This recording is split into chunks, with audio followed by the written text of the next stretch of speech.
Welcome back to PRI, Prep Recruiting Insider. We're coming to you from Moe's Pizza on the West Bank, and we are reviewing some of the Superdome Classic games from last week.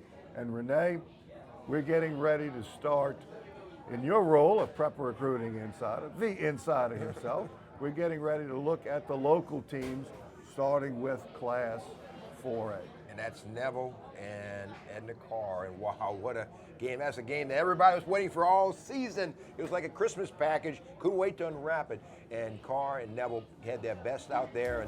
And good look at Bryce Brown, who was the coach of the year. And what a game it was, Rick. And, the thing that Karr had to do, and I think it was a key, is they had to run the ball. And Santee Marshall, running back for the Cougars, had 179 yards rushing.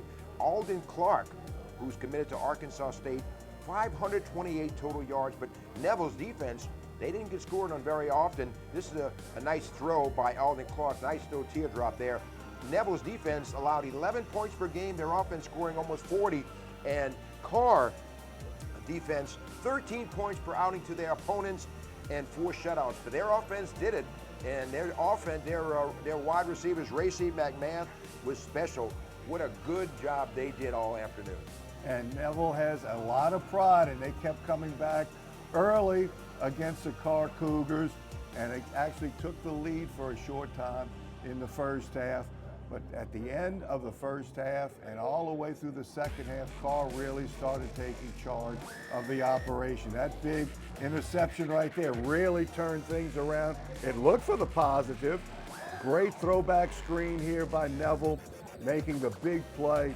The throwbacks and the misdirection plays, Renee, in the first half really got Neville back into the game, as you're going to see on this, and on the throwback down the field as well. So they had a throwback screen and a throwback pass down the field, and that got Neville back in the game. But starting in the third quarter, Coach Bryce Brown put into play what he told us, Renee, and that the running game had to be there. Yeah, and that was the key. Last week we talked about it. They had to run the ball, and Josh Diaz for Neville was diminutive, but he was a spark plug for them. And Karr had a lot of successes. You saw them running the ball here. Neville had 6 or 7 Division I prospects on their defense alone, and Karr had success. Good run right here, breaking tackles, and a lot of determination in that offense. And Alden Clark, what a good job he did operating that offense. But to play against a defense that has so much talent, wow, Karr, great coaching, great performance. And a big play here on a reverse, throwing Neville for a loss. Cougars were always in the right place in the second half. Here's a last gasp effort, really, for Neville, because at this point, Karr had taken charge, 313 yards rushing. Neville doesn't give that up in a month, Renee, No. much less a game.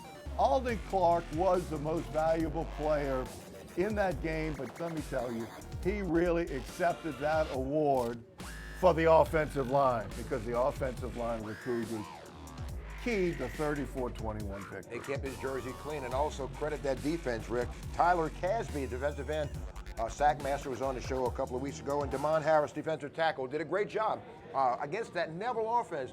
Is very stout, again, scoring 40 points, just under 40 points per game for the entire season. So what a good job Karr did on both sides, offensively and defensively. That was the opening act for the Algiers versus Monroe, because in the 5A game, after the Monroe area team Neville got beat, we have the Landry Walker charging Buccaneers and the terrific West Monroe Rebels.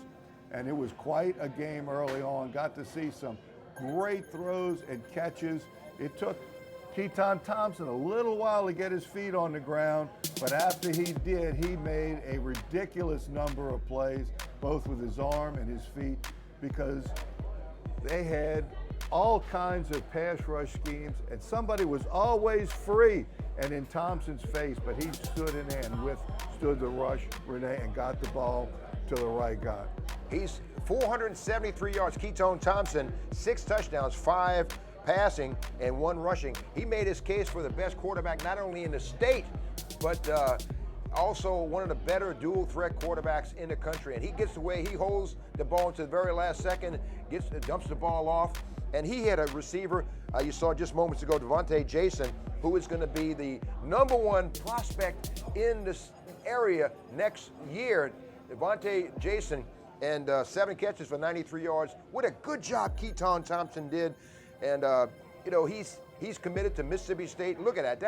That's holding the ball to the very last instant, dumping it off, and that is a smart quarterback. He's a guy who's a straight-A student, over a 3-point average. He does all the things right, and he's worked on his delivery, Rick. He was more sidearmed. He's now more over the top, and he's become more of a vocal leader, which was important in his maturation process in being successful. He reminds me a lot of Cordell Stewart, who went on to be a great quarterback in the NFL. He reminds Coach Manuel Powell of Ryan Perrilloux. Either way, he's got the it factor, and he's an outstanding player. And they really busted it open. The game was very similar to their semifinal win against Destrehan the week before. 2 big touchdowns right at the end of the first half to really set the tone for the second half, and the charging Buccaneers completely took over the football game, which doesn't happen to West Monroe very much. Scored that last touchdown with just a few seconds to go, but it's not West Monroe's job to help Landry Walker. It's their job to stop him, and they couldn't do it. What a great effort by the charging Buccaneers. Coach Emmanuel Powell winning the first state championship, because they've only been in existence for 5 years. Landry Walker, the combination of Landry and O. Perry Walker and Emmanuel Powell put it together. Congratulations, Algiers. You are the king of the Louisiana football universe.